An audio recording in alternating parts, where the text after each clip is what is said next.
ऐसे क्यों आ रहा है?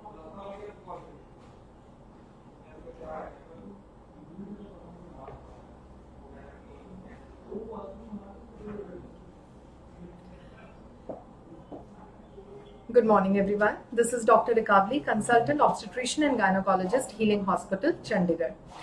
And I am hoping you all are doing fine. आप अपने precautions ले रहे हो कोरोना से. You're wearing your mask, washing your hands, and maintaining adequate distance. So today we'll be talking about recurrent pregnancy loss. Recurrent pregnancy loss या recurrent abortions या bad obstetric history जिन अलग नामों से इसको जाना जाता है, इसके बारे में आज हम बात करेंगे. सबसे पहले what is an abortion, what is a miscarriage, इसकी डेफिनेशन क्या होती है, किस चीज को हम बोलेंगे कि ये प्रेगनेंसी लॉस है. Any pregnancy loss before 24 weeks of pregnancy is abortion या मिसकैरेज. अबॉर्शन या मिसकैरेज का टेक्निकली या मेडिकली मीनिंग सेम ही होता है, बट आम भाषा में जो माना जाता है कि जो पेशेंट खुद कराए उसे अबॉर्शन बोला जाता है, और जो हो जाए, मिस हैपनिंग हो जाए, उसे मिसकैरेज कहा जाता है. हर कंट्री में अलग अलग क्राइटेरिया होता है कंसीडरिंग कि क्या जेस्टेशनल एज पर आपका प्रेगनेंसी लॉस हो रहा है. इनिशियली जब हमारे पास निकू फैसिलिटीज अच्छी नहीं अवेलेबल होती थी, then it use to be 28 weeks. But आजकल बिकॉज निकू फैसिलिटीज बहुत अच्छी अवेलेबल हैं and science has progress so well, so 24 weeks की प्रेगनेंसी से पहले जो प्रेगनेंसी लॉस होता है उसे अबॉर्शन या मिसकैरेज कहा जाता है. नाउ another criteria WHO के accordingly, any fetus which is less than 500 grams is considered a pregnancy loss or a miscarriage.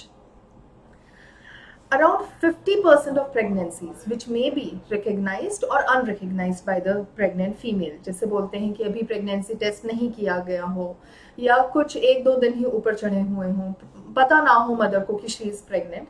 So 50% of such pregnancies which may either be recognized or unrecognized end up in abortions or end up in miscarriage.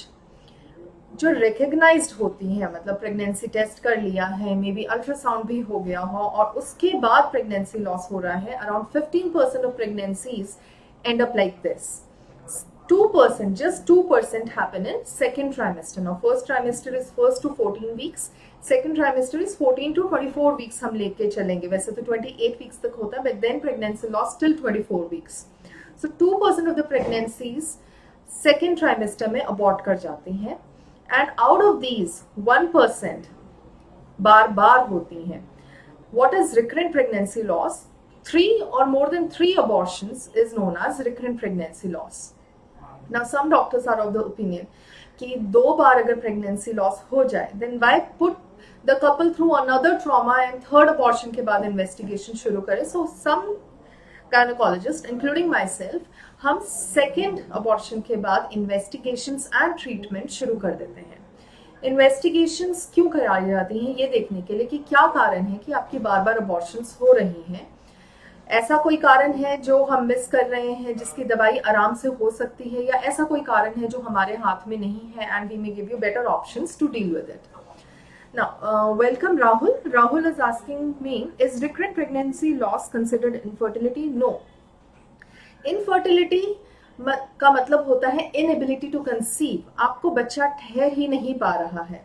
Recurrent pregnancy loss आपको बच्चा ठहर रहा है पर baby की growth नहीं हो रही है, बेबी की हार्ट बीट नहीं बन रही है, या ब्लीडिंग के कारण बेबी का लॉस हो रहा है. सो ये दोनों चीजें डिफरेंट होती हैं, but then there are some reason, some etiologies जिसमें ये दोनों इकट्ठे पाई जाती हैं. बहुत सारे कारण होते हैं, हम जेस्टेशनल एज वाइज डिवाइड करते हैं जिसके कारण रिकरेंट प्रेगनेंसी लॉस होता है. सबसे पहले मोस्ट कॉमनली मैटरनल एज.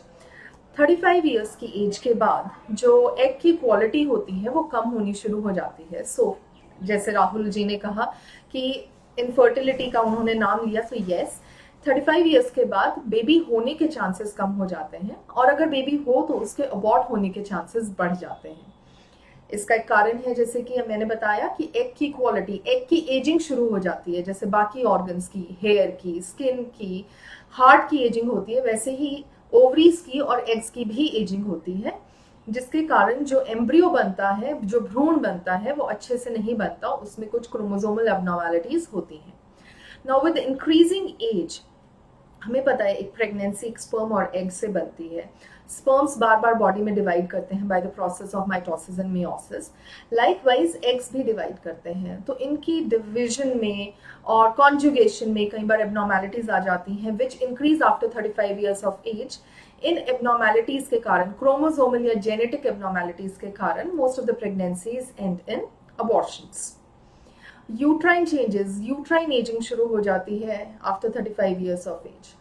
आजकल what is happening because of education, which is actually a good thing, but female जो हमारी पॉपुलेशन है, the female population is delaying child birth, they are delaying marriage, they are delaying child birth, जिसके कारण most जो younger population अब आ रही है, they are trying to conceive after 35 years of age. So second baby होते time 35 years of age हो जाती है।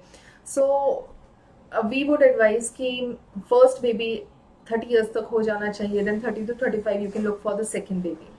सो दीज आर द रीजंस कि भाई आप 35 से पहले अपनी फैमिली कंप्लीट कर लीजिए, ताकि you do not go through unnecessary trauma of infertility and recurrent pregnancy loss. Another thing which is very important, now I'll be discussing कि साथ साथ जो causes हैं उनका treatment, उनके लिए हम क्या कर सकते हैं, मैं साथ साथ ही discuss करूँगी। So इसके लिए बहुत ज़्यादा important है कि when our daughters are growing up, they should be taught about the importance of having a professional life and having a personal life, that both of them are equally important. आपने अपना professional life भी देखना है, reproductive education is to be important to them, and आपने अपना personal life भी देखना है, आपने अपना child bearing and reproductive health के बारे में भी ध्यान देना है, and take all of us are capable of taking an informed decision, and आप उसके बाद दोनों चीजें अपने डॉक्टर से डिस्कस करके you can take an informed decision कि हमने अपनी लाइफ में क्या करना है। Now most of the times I come across the couples जिनमें वाइफ की एज नॉर्मल होती है, हस्बैंड की एज 40 प्लस, या there is a significant age gap between the two. Then again the question arises कि क्या पैटर्नल एज, फादर की age का कोई फर्क पड़ता है अब इन द रिप्रोडक्टिव एबिलिटी या फिर रिकरेंट अबॉर्शंस में? Usually paternal age does not have much of a significance in recurrent abortions, but कुछ cases, कुछ studies में ऐसा proven है कि if the male partner is more than 40 years of age, then that might affect the reproductive ability. जैसे मैंने आपको बताया, the sperms divide rapidly, meiosis and mitosis का process होता है जिससे they divide rapidly. There are multiple process है ना, जैसे किचन में खूब सारे इंग्रेडिएंट्स होते हैं, they can be mixed in many number of ways to form a dish, उसी तरह स्पर्म्स जब डिवाइड करते हैं, so genes they mix up in a number of ways to form the sperms which will lead to pregnancy. So in process में the mixing process, overlapping, conjugation, division में ऐसे कुछ changes आ जाते हैं जिससे फ्रैगमेंटेशन स्पर्म्स की ठीक से नहीं हो पाती, they are fragmentation errors, and जिसके कारण अबॉर्शन या इनफर्टिलिटी के इश्यूज आ सकते हैं। नाउ अनदर जेनेटिक फैक्टर्स, अगर फर्स्ट ट्राइमेस्टर में अबॉर्शन हो रही है तो मोस्ट लाइकली 14 वीक से या 12 वीक से पहले 80% ऑफ केसेस में क्रोमोसोमल या जेनेटिक एबनॉर्मैलिटीज होती हैं। मेडिकल टर्म्स में इन्हें हम एन्यूप्लॉइडीज कहते हैं, and like I tell my patients, it is a nature's way of selecting the fittest. Nature का तरीका होता है कि जो बेबी, जो एम्ब्रियो या फीटस आगे जाकर ग्रो करेगा नहीं, नेचर उसे उसी टाइम सिलेक्ट कर लेती है against growth. Now Ramanpreet Antal is asking me, in which trimester recurrent pregnancy loss risk is maximum? Raman, it again depends on the reason why recurrent pregnancy loss is happening. अगर first trimester में maximum हो रहा है, that is because of genetic reasons, और अगर second trimester में pregnancy loss हो रहा है, that is because of uterine factors. So हम ट्राइमेस्टर वाइज ही चलते हैं, and most of the pregnancies first trimester में ही लॉस होती हैं because of the genetic reasons. Like I told, 80% genetic causes या क्रोमोसोमल कॉजेज होते हैं। Kuljit Kaur is asking me what tests can be done for recurrent miscarriages. Kuljeet, I be coming to that, है ना, like हर cause मैं बता रही हूँ, उसके साथ उसके टेस्ट और ट्रीटमेंट सब कुछ मैं बताऊंगी आपको साथ साथ में. Like we were on to genetic factors which lead to recurrent pregnancy loss. Now, जब हमारे पास कपल आता है with recurrent pregnancy loss and most of them अगर फर्स्ट ट्राइमेस्टर में भी हुए हों, तो बहुत ज़रूरी है ये पता लगाना कि किसी भी अबॉर्टस का कैरियोटाइपिंग का टेस्ट भेजा है कि नहीं. What is karyotyping? Karyotyping is study of the chromosomes, जो कि आजकल लैब्स में किया जाता है, जिससे हमें पता लगता है कि जो बेबी था उसमें कोई प्रॉब्लम थी, जेनेटिक प्रॉब्लम थी कि नहीं. Now what happens most of the times, नहीं गया होता सैंपल कैरियोटाइपिंग के लिए, तो कपल कम्स टू अस, कोई भी 2 या 3 अबॉर्शंस के बाद आया होता है और कोई भी उसका टेस्ट नहीं हुआ होता. So karyotyping of the mother and father की जाती है, बक्कल मिकोजा से सैंपल लिया जाता है, दैट इज सेंट, एंड उससे हमें पता लग जाता है कि कोई मदर या फादर में कोई प्रॉब्लम ना हो. जो जेनेटिक प्रॉब्लम्स होती हैं 2 टाइप की होती हैं. एक होती है बैलेंस ट्रांसलोकेशंस, जिससे मदर या फादर में कोई भी सिम्टम्स नहीं होंगे क्योंकि उनके जीन्स किसी और जगह जुड़े होते हैं बट एटलीस्ट प्रेजेंट होते हैं. There are other type of translocations या जो जेनेटिक एबनॉर्मेलिटीज होती हैं जो मदर या फादर में प्रॉब्लम क्रिएट करती हैं, तो वो हमारे सामने एविडेंट होती है. द फादर और mother will give a history कि हमको ये प्रॉब्लम है, हम and most of the times these couples are unable to reproduce also. अब ये तो हो गया जब हमारे पास कपल आता है हिस्ट्री के साथ कि भाई हमारी 3 अबॉर्शंस पहले हुई हैं, अब हम आगे क्या करें. समटाइम्स उनकी पहले 3 अबॉर्शंस हुई भी होती हैं and then they are again pregnant. तो अब हम क्या कर सकते हैं ये पता लगाने के लिए कि ये बेबी आगे ग्रो करेगा, अगर ग्रो करेगा तो नॉर्मल होगा कि नहीं होगा. There are certain tests like chorionic villi sampling which is done at around 9 weeks. इसमें एक नीडल इंसर्ट करके जो बेबी के प्लेसेंटा वाली साइड का कुछ टिश्यू होता है वो हम निकाल लेते हैं. अगेन उसको karyotyping and there are better tests available, उसके लिए भेजा जाता है. अनदर एग्जांपल जो मुझे याद आ रहा है, जैसे thalassaemia. Everybody of us knows about thalassaemia. Thalassaemia is very common in Asian population per se. So mother को थैलेसीमिया माइनर है, फादर को थैलेसीमिया माइनर है. Now they are very worried कि उनके बेबी को थैलेसीमिया मेजर ना हो. So chorionic villi sampling is done at 9 weeks. उससे हमें पता लग जाता है बेबी का genetic makeup, and if baby is thalassaemia major तो हम we can take a decision to abort the baby. So chorionic villi sampling is one very important test which can be done, and many fetal medicine specialists are doing this test. Arush is asking, ma'am, okay, thank you Arush for your appreciation. Now another thing is, अब हमें पता लग गया है कि couple को बार बार problem आ रही है, बार बार अबॉर्शंस हो रही हैं, and there is some problem with the genetic makeup of the mother and the father. So कई बार जो एम्ब्रियोज हैं वो एबनॉर्मल बनते हैं. इसके लिए आजकल हमारी साइंस इतनी एडवांस हो गई है that we have one very good thing which is known as PGS, pre implantation genetic screening या जेनेटिक टेस्टिंग.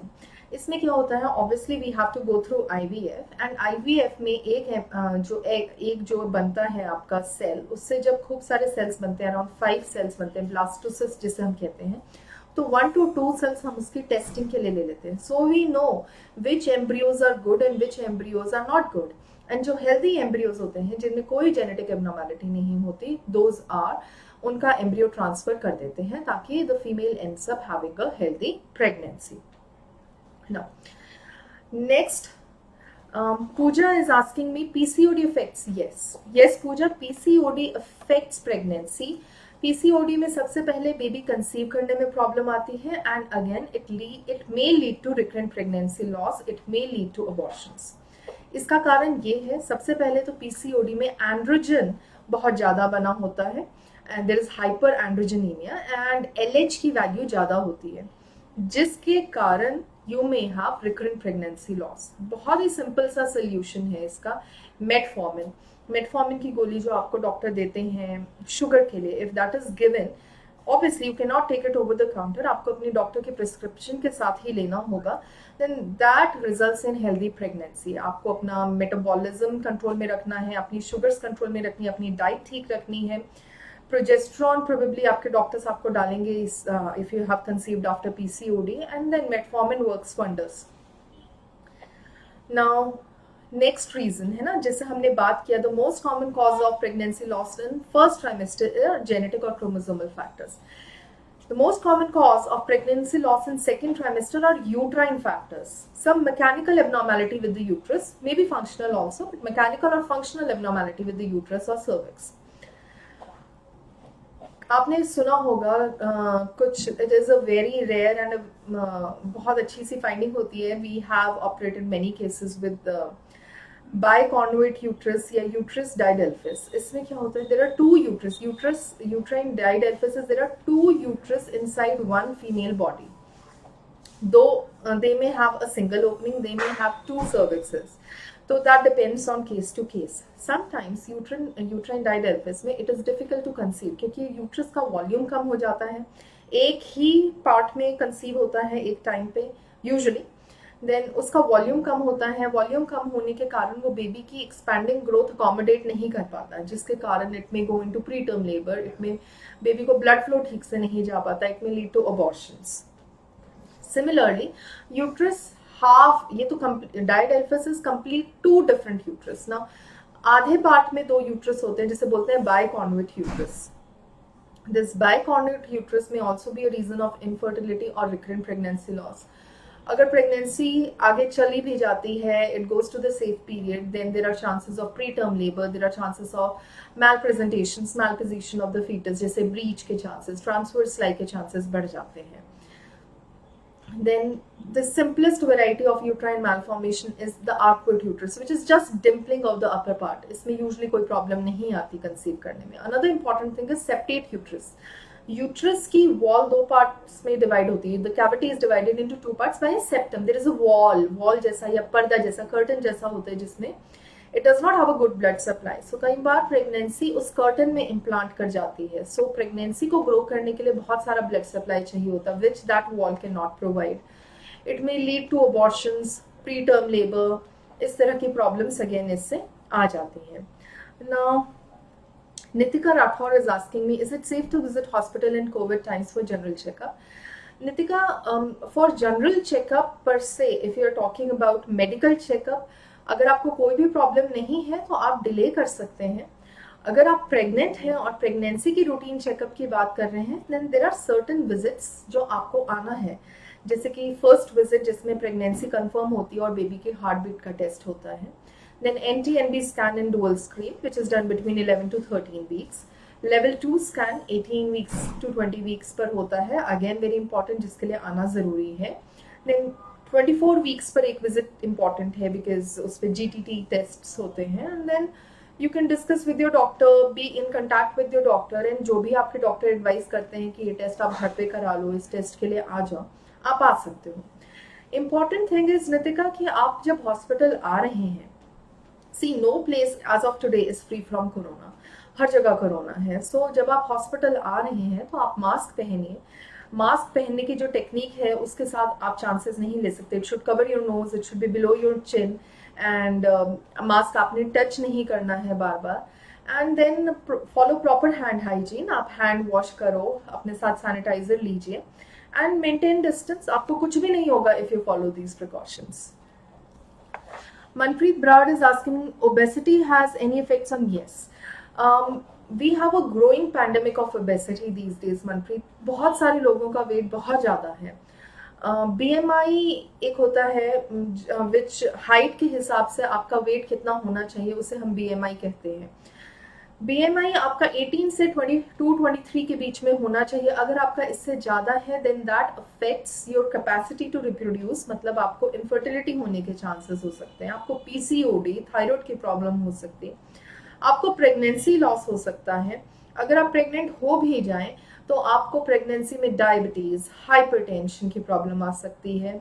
बेबी की ग्रोथ, जरूरी नहीं है कि अगर मदर का वेट ज्यादा हो तो बेबी का वेट भी ज्यादा होगा। यूजुअली ओबेसिटी में the baby is suffering from IUGR, मतलब बेबी की ग्रोथ कम होती है, बेबी के आसपास फ्लूइड कम हो सकता है, and it may lead to pre term labour, dysfunctional labour होती है ओबेसिटी में। So obesity is a very serious condition and इसको कंट्रोल करना बहुत ज़रूरी है. Healthy body image is a must.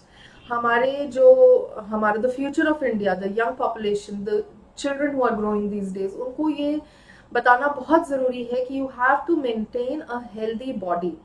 And weight control करना ज़रूरी है, बिकॉज धीरे धीरे ओबेसिटी इज रैम्पेंट हो जाएगी and it is going to affect everyone in every possible way. Now, हम congenital malformations of uterus पे थे. We had discussed from uterine didelphys to septate uterus. Now, इसका diagnosis कैसे बनता है? Again, first of all, history taking is very important. Patient से doctor history निकलवाता है और पेशेंट का भी फर्ज बनता है कि कोई हिस्ट्री वो ना छुपाए और खुल के जितनी बार अबॉर्शंस हुई हैं, कहाँ हुई हैं, कैसे हुई हैं, खुद घर पे की हैं, बाहर की हैं, बहुत इंपॉर्टेंट है ये बताना. Then we have a very good facility of 3D ultrasounds, जिसमें हमें यूट्रस की कोई कंजेनिटल मैलफॉर्मेशन के बारे में पता लग सकता है. Laparoscopy along with hysteroscopy can be done. Septate uterus का सिंपल सा ट्रीटमेंट है. Hysteroscopically the septum can be cut.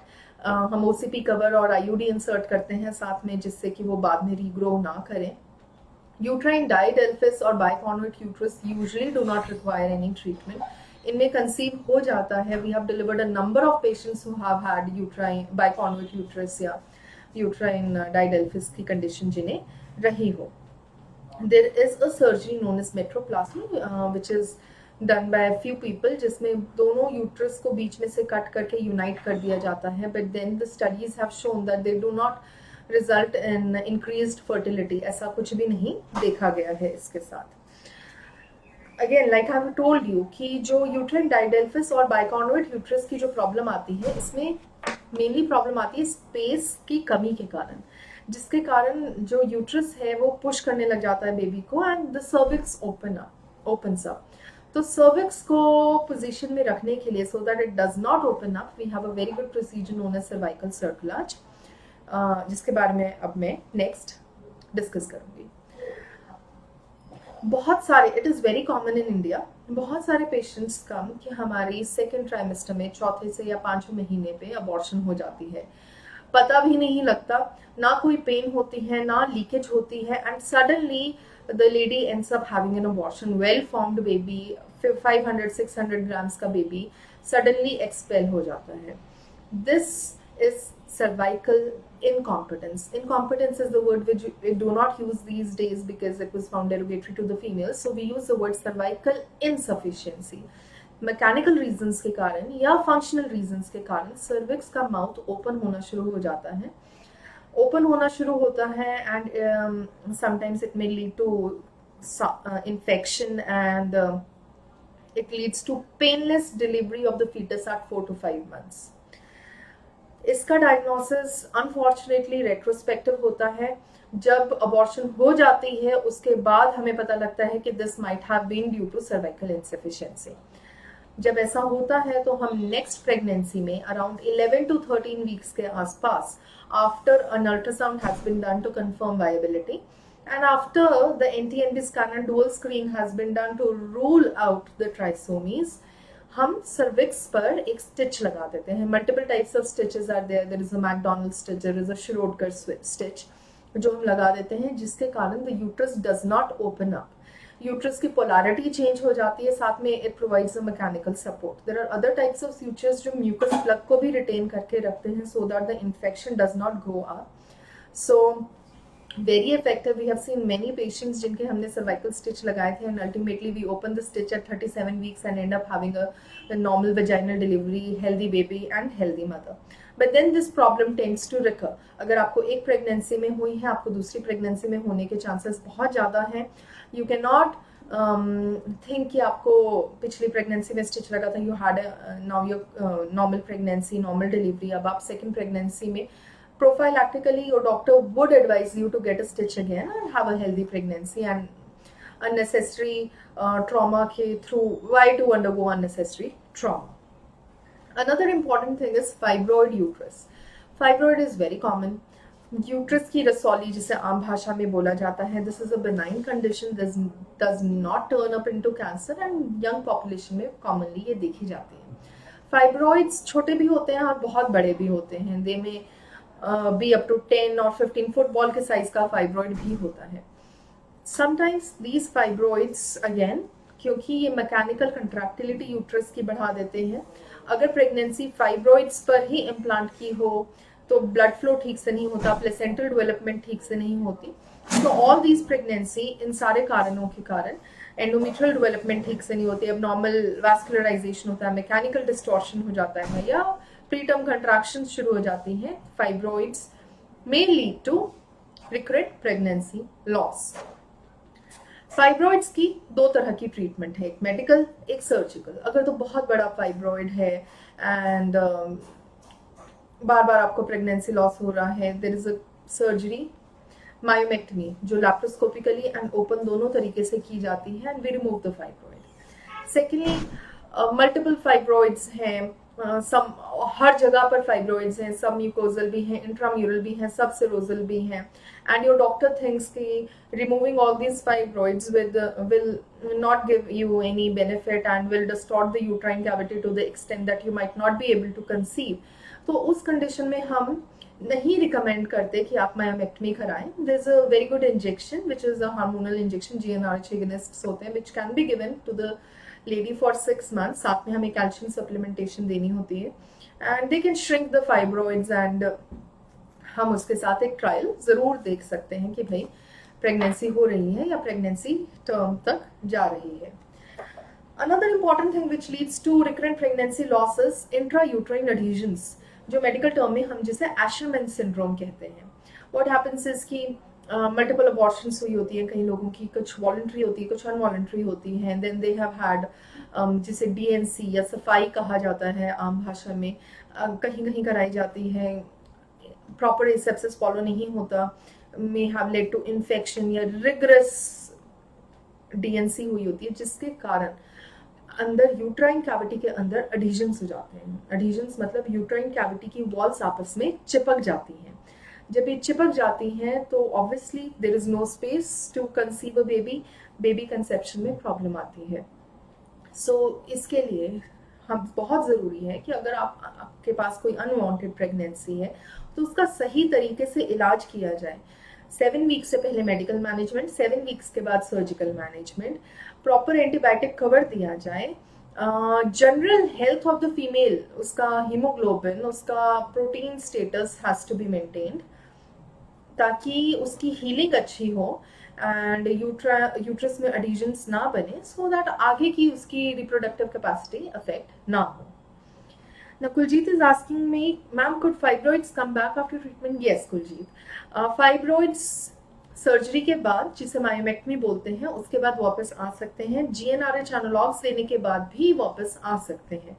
Fibroid की डेफिनेटिव ट्रीटमेंट होती है to remove them, to remove the complete uterus, ताकि वो वापस ना आए. बट देन मायोमेक्टमी के बाद वापस आ सकते हैं.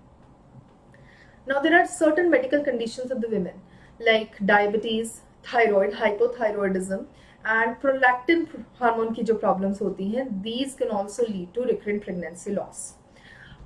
सबसे पहले डायबिटीज अगेन इंडिया में बहुत कॉमन है. yesterday only I was reading the newspaper जिसमें लिखा हुआ था कि कोविड डेथ्स पंजाब में 83% जो कोविड डेथ्स हुई हैं, 83% of them had an underlying comorbidity.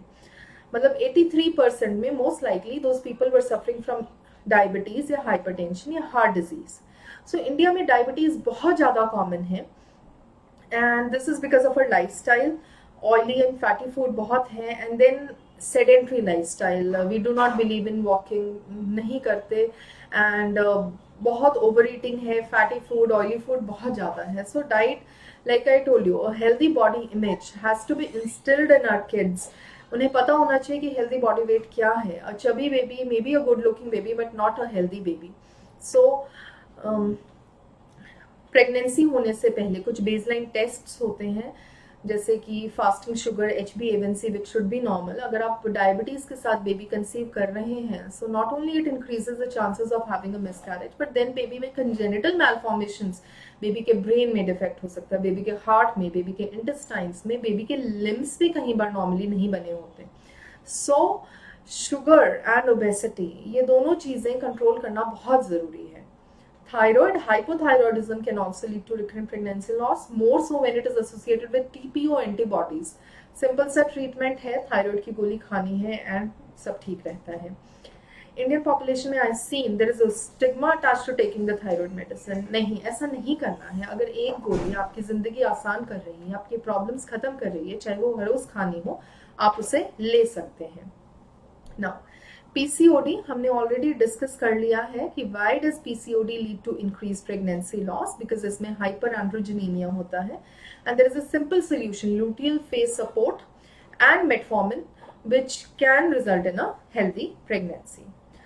Luteal phase defect. Now what happens? 14th day पे ovulation होती है. You can see 14th day के 5 days बाद implantation हो जाती है and उसके बाद प्रोजेस्ट्रॉन की सपोर्ट जरूरी होती है to make the pregnancy grow. Pregnancy को सपोर्ट करने के लिए कई कारणों से, जैसे डायबिटीज में, कुछ और भी कारण होते हैं, पीसीओडी में लुटियल फेज सपोर्ट या लुटियल फेज डिफेक्ट जिसे हम बोलते हैं वो होता है. तो इसके लिए प्रोजेस्ट्रॉन एक मेडिसिन होती है which can be given vaginally, orally and through injections also, and regular intervals पे अगर ये दिया जाए it supports a pregnancy till term. कोई भी प्रॉब्लम नहीं आती, कोई भी कॉम्प्लिकेशन अगर प्रेगनेंसी में होती है, this is the most common injection which a doctor gives you and very effective injection. So इसे लेने से आपने कभी भी घबराना नहीं है. Now, some infections, जैसे कि when I was growing up, when I was studying, तब torch infections बहुत common माने जाते थे for recurrent pregnancy loss या IUGR, torch toxoplasma, rubella, cytomegalovirus and herpes virus. But recent studies have shown that they have no role in recurrent pregnancy loss. So doctors still keep on doing these torch infections, but इनका कोई role अभी है नहीं. There are certain other infections like chlamydia infection. Chlamydia infection is a sexually transmitted disease, very common, and this can lead to recurrent pregnancy loss, preterm labor. ये कर सकता है. Bacterial vaginosis एक problem होती है जिसमें fishy discharge होता है vagina से, and this can again lead to preterm labor and again recurrent pregnancy loss. Simple सा treatment है, 14 days का antibiotic का course है which can be done both husband and wife before conception. Pregnancy के दौरान आप ये दवाई नहीं ले सकते एंड अगर आप कंसीव कर लिया और अगर आपको उस टाइम वेजाइनल डिस्चार्ज या vaginal infection, then doctors can give you the medicines which can be inserted directly in the vagina and this infections can be controlled. Another thing is high vaginal swab, है ना. तो जिनको recurrent abortions हैं, then high vaginal swab, there is a testing in which culture is taken from the vagina, from the upper part of vagina to know कि कोई infection तो नहीं है and whether we need to treat the infection beforehand. Another thing is APLA. This is a condition in which clots are formed inside the body and other thrombophilias associated. Both of them I'll be discussing at the same time. What happens is when baby starts growing inside the uterus, baby blood vessels form करना शुरू करता है. साथ में uterus में भी mother की blood vessels होती हैं and there is a term known as trophoblastic invasion. ये दोनों ब्लड वेसल्स लाइक जैसे ट्री की ब्रांचेस ग्रो होती हैं, दोनों तरफ से ग्रो होके आपस में मिल जाती हैं, जिससे अल्टीमेटली मदर से बेबी को ब्लड फ्लो जाता है and the baby grows deriving it's oxygen and nutrition from the maternal blood vessels. ये जो ट्रोफोब्लास्टिक इन्वेजन होता है इसकी 2 वेव्स होती हैं. एक 8 to 10 वीक्स में, 2 से 2.5 महीने पे होता है, एक 16 से 18 हफ्ते के बीच में ये होता है. This has to be foolproof. अगर इसमें कोई भी गड़बड़ होगी ट्रोफोब्लास्टिक इन्वेजन में तो आपकी प्रेगनेंसी अबॉर्ट होने के चांसेस ज़्यादा हैं, बाद में बेबी की ग्रोथ कम होने के चांसेस ज़्यादा है, एब्रप्शियो के ज़्यादा चांसेस है, बीपी बढ़ने के बहुत सारे. In fact ultimately all the problems you have in pregnancy are associated with this trophoblastic invasion. हमारे पास आजकल 11 वीक्स पर जो अल्ट्रासाउंड होता है उसमें डॉपलर स्टडी की जाती है जिससे हमें पता लग जाता है कि ट्रोफोब्लास्टिक इन्वेजन ठीक से हुआ है कि नहीं हुआ है. अगर उसमें कोई प्रॉब्लम आती है, एस्पिरिन की गोली जो हम हार्ट अटैक के पेशेंट्स को देते हैं या स्ट्रोक के पेशेंट्स को देते हैं, that is started by the doctor and 80% of the cases में ये ट्रोफोब्लास्टिक इन्वेजन, वो जो एबनॉर्मल ट्रोफोब्लास्टिक इन्वेजन हुआ था उसे रिवर्स कर देती है. This is to be taken till 34 weeks and अगर रिकरेंट प्रेगनेंसी लॉस के केसेस में मोस्टली हम ये बिफोर कंसेप्शन ही शुरू कर देते हैं एस्पिरिन की गोली. अगर आपका डायग्नोसिस एप्ला का या कोई भी थ्रोम्बोफीलिया का बना हुआ है, factor 5 mutation, factor C mutation या प्रोथ्रोम्बिन, थ्रोम्बिन या ये कोई प्रोटीन सी, प्रोटीन एस का कोई भी डायग्नोसिस बना हुआ है, तो जैसे ही आप प्रेग्नेंट होते हैं 4 to 5 weeks at that time aspirin की गोली और हेपरिन के इंजेक्शन शुरू कर दिए जाते हैं। इनका कोई भी प्रेगनेंसी पर या आप पर नुकसान नहीं होता है विद प्रॉपर गाइडेंस डॉक्टर के सपोर्ट के। एंड 2 वीकली आपके प्लेटलेट्स एंड इन कुछ टेस्ट्स के साथ दे can B continue till 34 weeks and it works wonders. कोई भी प्रॉब्लम नहीं आती एंड कोई भी कॉम्प्लिकेशन प्रेगनेंसी में नहीं आती। Mother and family go happily home with the baby.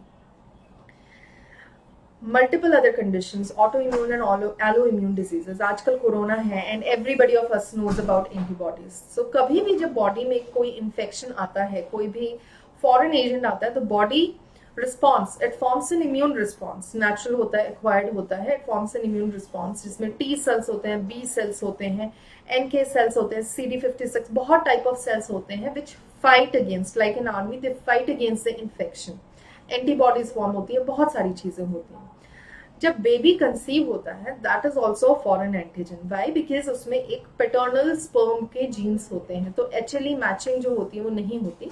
And sometimes female body, female uterus recognises that is a threat, उसे इन्फेक्शन की तरह रिकग्नाइज करता है, starts forming antibodies against that, starts forming sales, macrophages वगैरह बनने शुरू हो जाते हैं and it results in pregnancy loss. Mostly इसका डायग्नोसिस हम नहीं बना पाते। ये हमारी इडियोपैथिक, जिसका हमें कारण पता नहीं लगता, उस वैरायटी में कि हमने सारे टेस्ट करा लिए, कोई कारण पता नहीं लगा, तो मोस्ट लाइकली इम्यून फैक्टर होगा। ये ऐसे डायग्नोसिस बनता है। कुछ immunoglobulins हैं which are given in pregnancy after every 21 days. Then there are steroids which can also be given in the pregnancy with progesterone support and heparin injections. Even such cases can be handled and आपको आराम से pregnancy हो सकती है and it can result in a healthy baby and healthy mother, happy mother I would say. Then there are environmental factors. बहुत सारे families जब मेरे पास कंसल्टेशन के लिए आती हैं, उनके क्वेश्चन शुरू हो जाते हैं, मैम ये लैपटॉप लेके बैठी रहती है, लैपटॉप इतना यूज करने से अबॉर्शंस तो नहीं होगी, सीढ़ियाँ चढ़ने से अबॉर्शंस तो नहीं होगी, तो ये मोस्ट कॉमनली कंडीशंस होती हैं, हमने ये खा लिया था इससे अबॉर्शन तो नहीं होगी। There are multiple lakhs and lakhs of superstitious या मिथ्स जिसे हम कह सकते हैं कि इन चीज़ों से अबॉर्शन हो जाती है। ऐसा कुछ भी नहीं है।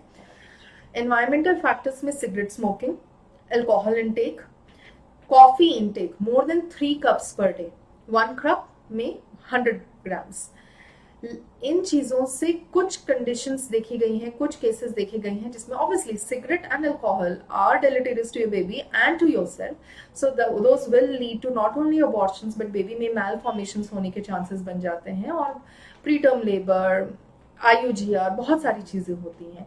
कैफीन इनटेक, कॉफी इनटेक, उससे भी ये प्रॉब्लम देखी गई है। बट देन लैपटॉप यूज करने से, स्टेयर्स यूज करने से ऐसा कुछ भी नहीं होता, कोई अबॉर्शन नहीं होती।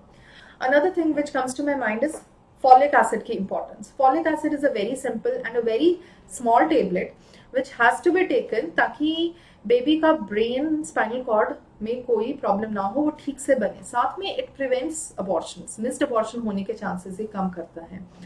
Folic acid ideally has to be started 3 months prior to conception. जब आप प्लान कर रहे हैं कि अब हम बेबी कंसीव करना चाहते हैं, आपको फॉलिक एसिड शुरू कर देना चाहिए and to be continue till 3 months of pregnancy, जब आपकी प्रेगनेंसी 3 months तक। Very important drug. आपको पहले प्रेगनेंसी लॉस चाहे ना भी हुआ हो, आप फर्स्ट टाइम कंसीव करना चाहते हो, folic acid has to be taken. Now, as I understand, and it is very unfortunate and very traumatic for a couple to go through abortion. Moreover, recurrent pregnancy loss और भी ज़्यादा traumatic हो जाता है। So, first thing which comes to my mind is usually what happens in Indian families, fault किसका है जी, किसमें कमी है? This is not to be done. Couple का जब बेबी होता है तो कपल का होता है, अगर नहीं हो रहा है या कोई भी प्रॉब्लम हो रही है तो वो भी कपल का हो रहा है। आप फीमेल और मेल को अलग करके एक बंदे पर फॉल्ट नहीं करना चाहिए, आइडियली नहीं करना चाहिए। जो लेडी इसके थ्रू जा रही है, she is obviously undergoing a lot of stress which she may not be speaking out. So family की सपोर्ट होना बहुत ज़रूरी है। अनदर थिंग गोइंग, हम ये कभी बहुत भूल जाते हैं कि the father is also going through recurrent pregnancy loss, he may also have some emotions attached. तो हमेशा हमें ये भी नहीं सोच के चलना है कि सिर्फ मदर को ही सिंपैथी देनी है. Both, no fault and sympathy to both of them should be given. Reassurance, positive thinking, इन सारी चीज़ों से स्ट्रेस कम हो जाता है and chances of the pregnancy becoming successful increase हो जाता है. देन अल्ट्रासाउंड, एक बार आप कंसीव कर जाते हैं, आपकी सारी ट्रीटमेंट शुरू हो गई है, then regular supervision is very important. 2-2 हफ्ते में अल्ट्रासाउंड देखने के लिए कि everything is going fine. Moreover it provides reassurance to the couple that everything is going fine. Growth scans, Doppler scans are to be done, and जैसे जैसे आपके doctor की बात माननी बहुत ज़रूरी है. It may become a little costly sometimes, but then बहुत ज़रूरी है कि हम कोई भी अल्ट्रासाउंड, कोई भी विजिट मिस ना करें एंड डॉक्टर की गाइडेंस प्रॉपरली लें. So with this, I would like to end my session on recurrent pregnancy loss. I hope you're having a healthy pregnancy, and if not, then we are available for video consultation and teleconsultation. Take care. This is Dr. Rikavli Gupta from Healing Hospital. Thank you.